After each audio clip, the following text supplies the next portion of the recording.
Trump did with this declassification is rip the cover off a coup in progress. And the coup is being directed by a coordinated executive operation from the City of London, MI6, the highest levels of British intelligence, coordinating with the most corrupt networks of U.S. intelligence, the Obama intelligence community, the Brennans, the Clappers, the Comeys.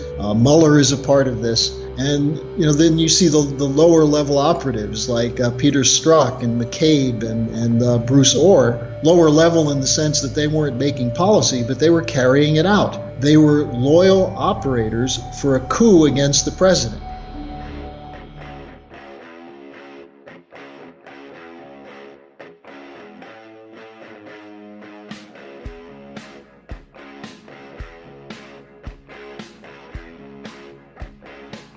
Hi, and welcome to the X22 Report Spotlight. Today we have a returning guest, Harley Schlanger. Harley is a historian, a national spokesman. He's been covering the financial industry since the 80s for LaRouche-Pac. That's LaRouchePac.com. And I am very happy to have Harley back on the X22 Report Spotlight. Harley, welcome back to the Spotlight. Hi, Dave. How you doing? Hey, thanks for being here. I'm doing great. And I just want to talk about the elephant in the room right now. And a lot of people are talking about this. The mainstream media is really not covering this. They're covering a lot of other things, saying it's not really a big deal. But Trump came out yesterday and he released this statement that he's going to declassify everything. The text messages with Strzok and Page. He's going to be declassifying everything that went on with the FISA with Carter Page. Where do you think this is all going to lead? I mean, is this a bombshell moment right now? That's the word I was going to use. It is a bombshell because it hits the deep state right in the kisser. Their whole operation has been based on using the cover of classification to argue that you can't expose what we did because that would expose our deep plant agents possibly to being killed. Now, what are they really talking about? Who are their deep plant agents? What Trump did with this declassification is rip the cover off a coup in progress. And the coup is being directed by a coordinated executive operation from the City of London, MI6, the highest levels of British intelligence, coordinating with the most corrupt networks of U.S. intelligence, the Obama intelligence community, the Brennans, the Clappers, the Comeys. Mueller is a part of this. And, then you see the lower level operatives like Peter Strzok and McCabe and Bruce Orr, lower level in the sense that they weren't making policy, but they were carrying it out. They were loyal operators for a coup against the president that was a violation of our Constitution, a violation of many U.S. laws, a violation of the Code of Ethics for the FBI and the Justice Department. And we've seen bits and pieces of this with the Nunes Committee and other congressional committees. But now the whole ball of wax is going to be put into the open. And I can tell you that the FBI and the supporters of Comey and Mueller are not pleased at all by this. You can see Adam Schiff's eyes bugging out more than usual. Do you think the mainstream media is going to cover any of this? Well, I don't think they're going to cover the level of the freak out because they are trying to say that this is just Trump out to defend himself because he's in trouble now that Manafort pled guilty. The narrative continues to be that sooner or later Mueller is going to find the Russian collusion and Trump is going to be finished. Now, in the meantime, they're doing everything they can to destroy the potential of the president to act. And the one thing I would say about what the media is not covering is some of the developments that Trump is either directly involved in coordinating or is at least a partner in carrying out, which are really a matter of life and death for the American people. The Korean, organization on the Korean Peninsula, for example. Today, President Moon of South Korea and Kim of North Korea met in a pretty much unprecedented historic meeting to map out the potential unification of these two countries on the basis of extended economic cooperation. You also had a very significant development today, a flanking action with President Putin of Russia and Erdogan of Turkey, with their agreement to not launch an all-out assault into Idlib province, but to call the bluff of the West by essentially setting up a safe zone, trying to create a circumstance where civilians can leave if they want, or that the terrorists could leave if they want, to show that it's not the Syrians and the Russians that are at fault, but the West, including the British government, the French government, and this big mouth Nikki Haley and her buddy John Bolton, who are literally defending the al-Qaeda terrorists in Syria. So these are extraordinary developments that, along with Trump's declassification, should give a signal to those people who have been down in the dumps a little bit, thinking that all is lost. In fact, we're holding the upper hand on this. And if Trump keeps his nerve, and it looks like he will, and he keeps working behind the scenes with the handful of people who are supportive of him, and this includes people like Putin, Xi Jinping of China, with all the turmoil on the surface, underneath, there's a lot going on. And it's something that people just won't know because of the control of the media by this deep state apparatus. Now, does this stop the Mueller investigation? Because if this is all declassified and the FISA application and everything that we're seeing here is released, and we find out that it was done under false pretenses, what happens to the Mueller investigation? Well, I don't think Mueller's going to stop. I think he's committed to following this thing through to get a regime change in the United States. Part of the problem is that most of what we're going to find out from the declassified documents, we already know. We know that there was a network of people like Peter Strzok and Lisa Page, the two FBI agents who were involved in the Hillary email investigation. They were involved in the early phase of the Russiagate. They were openly telling people, we're going to stop Trump. They were working with Andrew McCabe, the deputy director of the FBI. Comey. They were also, on some level, we're going to find out, they were briefing Obama. This has already been out, that one of their text messages said, POTUS wants to know about this. But if it all comes out in one centralized dump, it does present the opportunity for people who have been defending the president to be much more direct and aggressive in that defense. Now, will that stop Mueller? No. Is that going to force the New York Times to start telling the truth, or the CNN to start telling the truth? Of course not. They're on a course to destroy this presidency. And I want to make one point here that, again, this is something that very few Americans are familiar with. But there's a top official from the German Defense Ministry during the 1990s and the first decade of the 21st century named Willy Wimmer. He was a top ally of Kohl, Helmut Kohl, very significant figure going back to the Reagan years. And he made the statement the other day, and it shocked everyone in Europe. He said, Donald Trump is the only thing standing between a war between the United States and Russia. And if Russiagate is successful, he said there will probably be a war, even a nuclear war in 2019. That is, if Trump is removed. And almost at exactly the same time, Paul Craig Roberts, the former Treasury Department official under Reagan, made the same statement. So did those statements get out generally? Not really. But it's your job, it's my job to make sure that people know about these things. Now, just to go back to the Mueller question. Okay. I think that what we're going to see is the Democrats going on an even more frenzied drive to try and win the November 2018 midterm elections and create the circumstances where they'll control the committees, which means if Schiff is in charge of the committee instead of Nunes, they're going to try and put a clamp on it. That's why these midterms are so important. And that's why people who listen to the X22 report need to make sure that not only do they vote, but they mobilize others. And it's a question of voting to back up the president against this coup.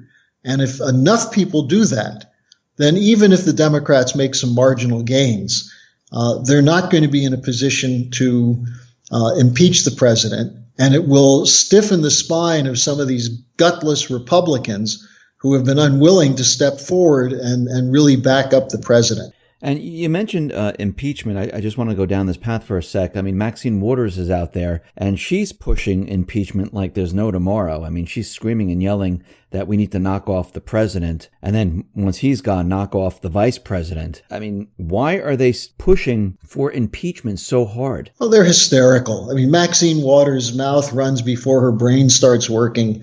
There's another character, Al Green, who represents Houston, who said the other day he doesn't care if there are no grounds for impeachment. The president must be impeached. So, I mean, how much more blatant can they be? But you have to look at the people above these loudmouths. Who's pulling the strings on this? The deep state, which is largely a conglomeration of consultants, bankers, insurance operations, cartel networks, and the defense sector and the intelligence community, their whole view is that the Trump election destroyed the continuity that they expected with the Hillary victory. They thought the Bush-Obama policies would be continued with Hillary. And what Trump did is not just defeat Hillary. He made clear he was going to overturn the whole geopolitical domain, the trade agreements, the economic policies, the relations with Russia, the U.S. no longer supporting regime change wars, even the special relationship with Great Britain. He doesn't really care about that. He's concerned about what is needed for the American people. And this goes against the deep state. It goes against the post-Cold War agreement between Democrats and Republicans to have neoconservative strategic policies, namely war, and neoliberal economic policies, namely bailouts and free money for the wealthiest people to speculate while grinding down the population and destroying American manufacturing and productivity. So Trump threatens all of that. And that's why you see people squawking like Maxine Waters and Al Green and Adam Schiff, who in themselves, they're very minor figures. They don't represent much. And that's why it's so important that this narrative be shut down. And by declassifying these papers, including what was in the FISA warrant and then these other backdoor investigations being run by top people in the Justice Department, including Rosenstein. Rosenstein's fingerprints are all over this. So by doing this, Trump is putting in the hands of his allies the ammunition needed to destroy this operation. And it doesn't just mean an election victory or a few positions here or there. It means the agreements that have worked for the last 30 years to make a handful of people super wealthy and super powerful who can destroy nations by their policies, at the drop of a hat. They're about to lose everything. And that's why it's so important for people to realize that we're entering into a new strategic geometry, which, by the way, will include some very significant changes in finance and economics, including the move away from the funny money central banking policies towards something based on physical economy and possibly gold. I'll get into that. We'll get into the economy in just a minute, but I wanted to ask you questions about Sessions. Since this will be the FISA will be declassified, and Sessions recused himself because of Russian collusion, and he wasn't going to be part of the case, and he handed it off to Rosenstein. Now that all of this is turning out to be fake, and once all of this information comes out and we find out there was no Russian collusion, can he now unrecuse himself from this? I think after the November midterm Sessions is gone. He has proven that he's not effective in doing his job. It's not a question of whether he's defending Trump or not. He's allowing corrupt, immoral elements in the Justice Department to break the law and to run a coup against an elected president, which is not just against the president, but against the American people that voted for him, that enabled him to win the presidency. So, I think that I'm not sure we'd want Sessions to unrecuse himself because I'm not sure he's a competent person. I think the president has to find someone who understands the situation and put someone like that in there who will fight for the Constitution and fight tooth and nail for it. Okay. And how deep do you think this goes? I mean, you're talking about the surface layer and you're talking about, Adam Schiff. Will this lead all the way back to Obama or Clinton or any Loretta Lynch? Oh, absolutely. I mean, look at Hillary Clinton. If you look at the FISA warrants, you look at the whole Russiagate story, the Russian meddling, Trump collusion, where did that come from? It was paid for by the Clinton campaign through a company, Fusion GPS, that hired the wife of the number 4 person in the Justice Department, Bruce Orr's wife, Nellie. This is a company that worked with a so-called former top official of British intelligence, Christopher Steele, who was backed by the former head of MI6, Sir Richard Dearlove. So Hillary Clinton is in bed with the top networks. And that's a disgusting thought, Hillary in bed with someone.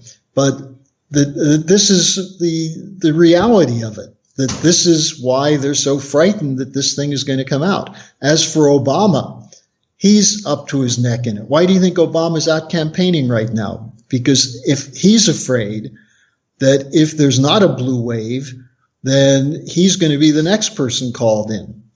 And, I'm not talking about hidden sealed indictments. I'm talking about the possibility in the open to show that these people are lawbreakers. They're serial lawbreakers, and they deserve their time in court and before grand juries and probably in prison.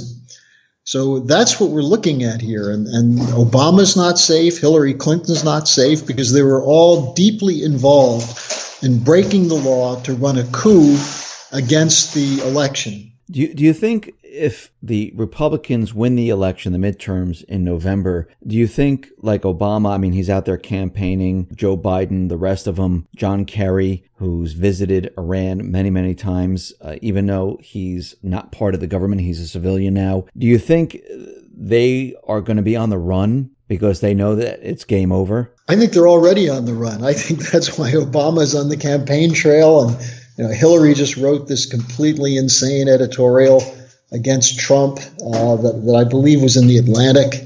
They know what's at stake here. And, you look around the world, go outside of the United States for a moment. You look at the situation in Europe, where the European Union, as long as it continues to function as an arm of British banking, City of London banking, and Frankfurt being a part of that City of London, the German government's not going to survive. Macron in France, his popularity has fallen through the floor. You've got governments in Italy and in Austria that are moving to break with some of the European Union policies, including ending sanctions on Russia. So, there's a global insurgency that's taken on the network that gave us the Clintons, the Bushes, the Obamas, the Theresa Mays, the David Camerons, the Angela Merkels. This is a network which is on the run right now.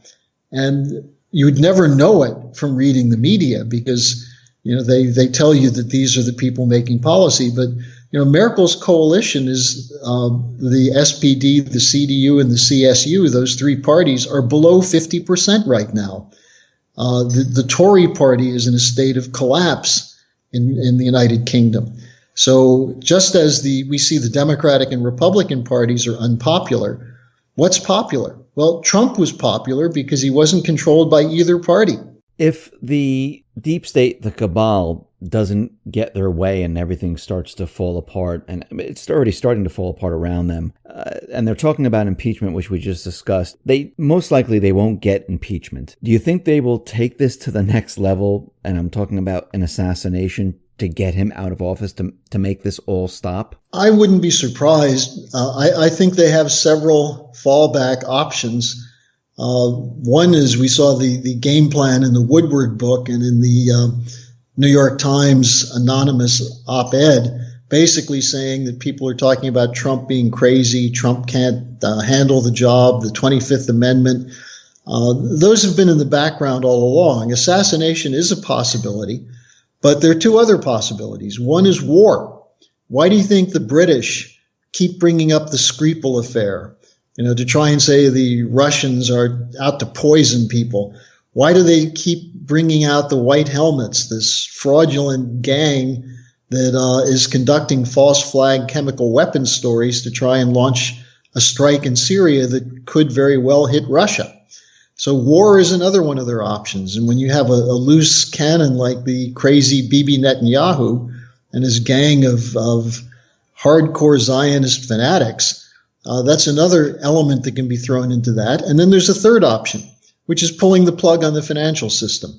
One of the things that President Trump has been campaigning on is the so-called recovery. Now, I think it's very weak. I don't think this is quite what it's made out to be. And I think Trump correctly identified a stock market appreciation during the Obama years as not a recovery. But he's setting himself up by not going with an infrastructure program, by not going with Glass-Steagall to take on the runaway banks. He's being set up for them to pull the plug on the stock market, and then the great Trump recovery becomes the great Trump collapse.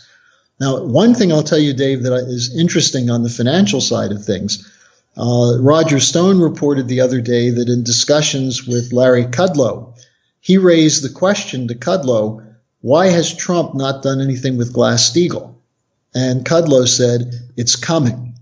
So I think, again, in the background, there's a lot of discussion of things that you and I have talked about for years that are not yet in front of the public.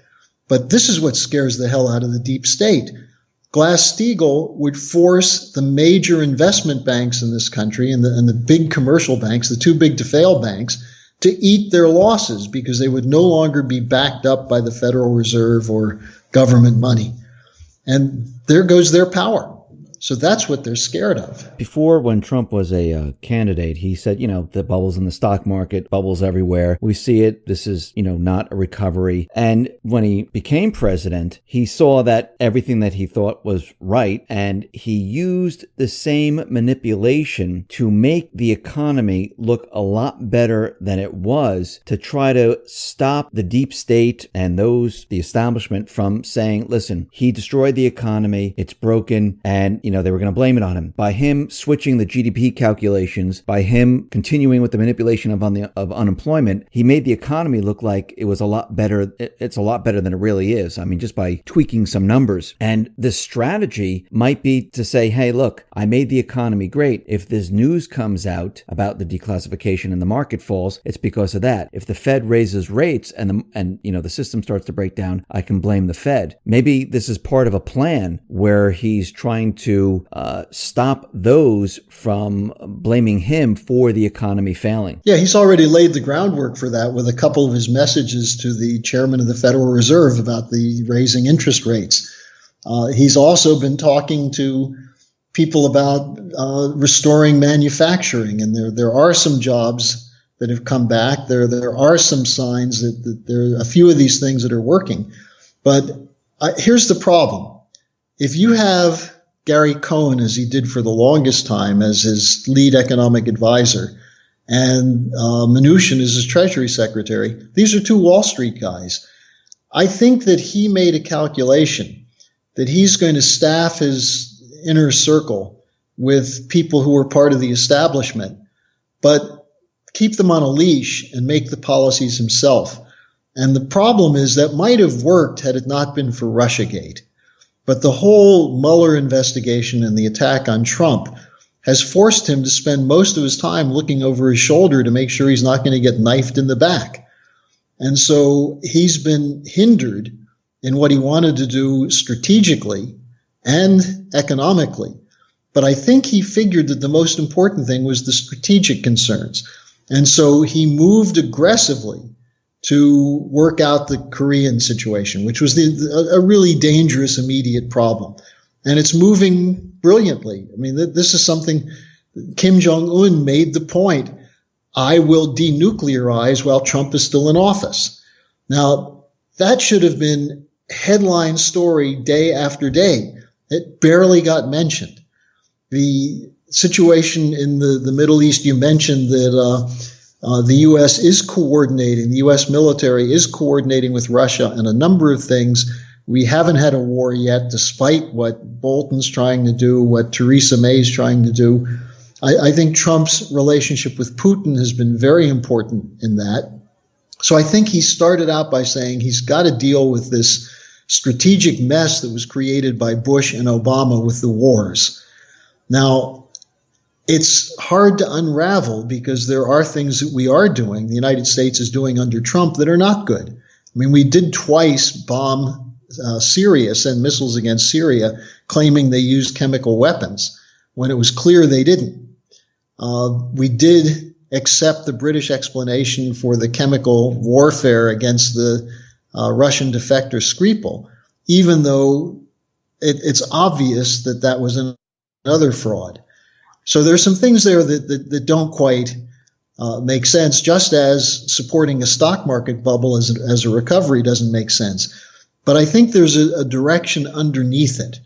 And what I would like to see is the president be much more open and aggressive in addressing what he's doing and tell people, here's what I'm doing on Korea. Do you want a nuclear war with Korea or not?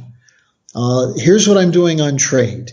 Do you want to have American jobs come back? Do you want to have American industry or not? You know, I think these are things. And finally, do we want to have a Justice Department and an FBI that thinks it has the right to overturn the vote of the American people or not?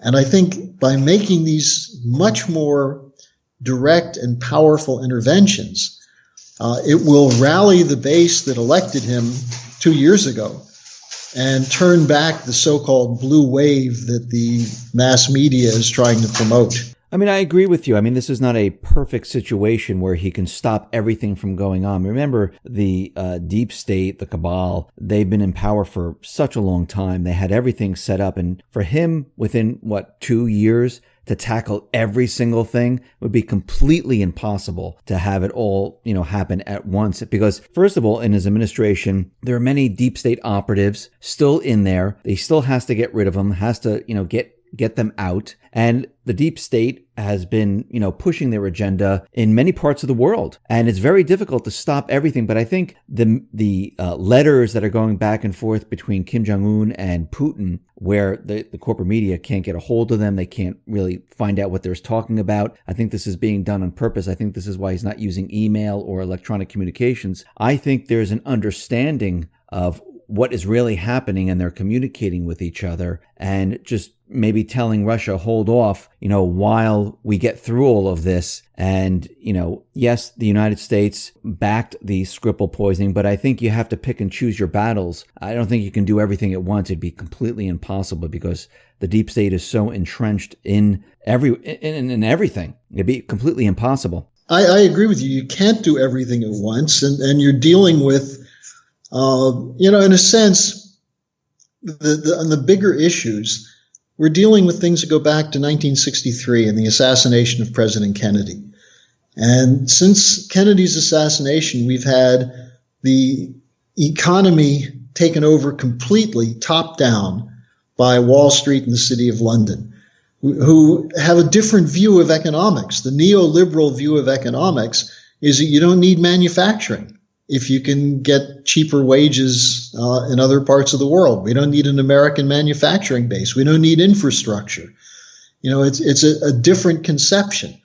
And their idea is that our nuclear might is what gives us the right to tell other nations what to do. That's the whole Project for a New American Century, the Wolfowitz, Rumsfeld, Cheney crowd that came in with Bush.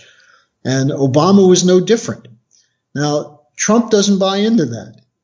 He wants to see America be the strongest country in the world, but not to dictate to other countries what they should do, but to work with them on common interests, and where there are disagreements, to discuss them, not to launch regime change wars.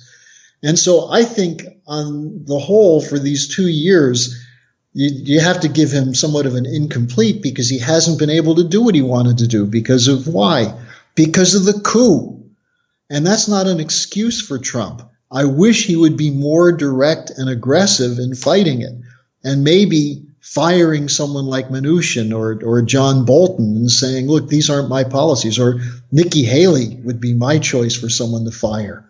But, I think the important thing is that if he has 2 more years to operate, where he can then follow through the initiatives he's taken with Putin and Xi Jinping, follow through on the restructuring of the financial system so that he can then move against this funny money policy of the Federal Reserve, of the so-called central banks, we'll see dramatic changes. And the most important reason I think that this is what's going on is because of the reaction against him. The absolute hysteria that you see on the pages of the New York Times and on CNN, MSNBC, even Fox, every day, the blowback against Trump. It tells a bigger story than virtually anything else. And so people have to take heart in this and realize we're in an ongoing battle. The battle wasn't decided in November 2016. It's still in front of us. And we need the American people on their toes and put their thinking caps on and go out and mobilize the population. Do you think his ultimate plan is to nationalize maybe the Fed? I would hope so. I think the Fed is an albatross around our necks. It's unconstitutional. It gives the power of credit to the hands of private interests who often have a very different view of what economic policy should be. Their view is that the first priority is to protect the big banks. And the big banks right now are bloated with trillions of dollars of worthless debt. Now, instead of having that written down in 2008 when we had the first shock, what they did is they gave them 20-something trillion, estimates range from 21 to 28 trillion dollars to mostly banks and shadow banking system, insurance companies, and so on, to allow them to keep trading worthless financial paper at the face value as opposed to the real value. If Trump were to say we're going to end that, and one of the ways to do that would be with Glass-Steagall, to say if you're a commercial bank, fine, get rid of your investment banking side, get rid of your derivative debt, and we'll keep you in business. But if you're going to be an investment bank, you're going to have to price that debt at market value and eat the losses. That would destroy the power of the deep state. So I think that's how I think he should go. I don't know if he will do that, but I know enough about some of the discussions around him to know that he's deeply suspicious of the power that's been put in people like Ben Bernanke and Alan Greenspan and Timothy Geithner and the people who run the Federal Reserve. Harley, thank you very much for being on the X22 Report Spotlight. Once again, how can people see your work? Well, they can get to my blog, and the best way to do that is to send me an email, and I'll send you a link. And the email address is harleysch@gmail.com. It's harleysch@gmail. And just say you heard this on the X22 Report, and I've had ongoing communication with a lot of your listeners and subscribers, and find that you have a very thoughtful and proactive audience. So I encourage people to do that and get involved in the fight. Fantastic. Harley, once again, thank you very much for being on the X22 Report Spotlight. I really appreciate it. Okay, see you soon.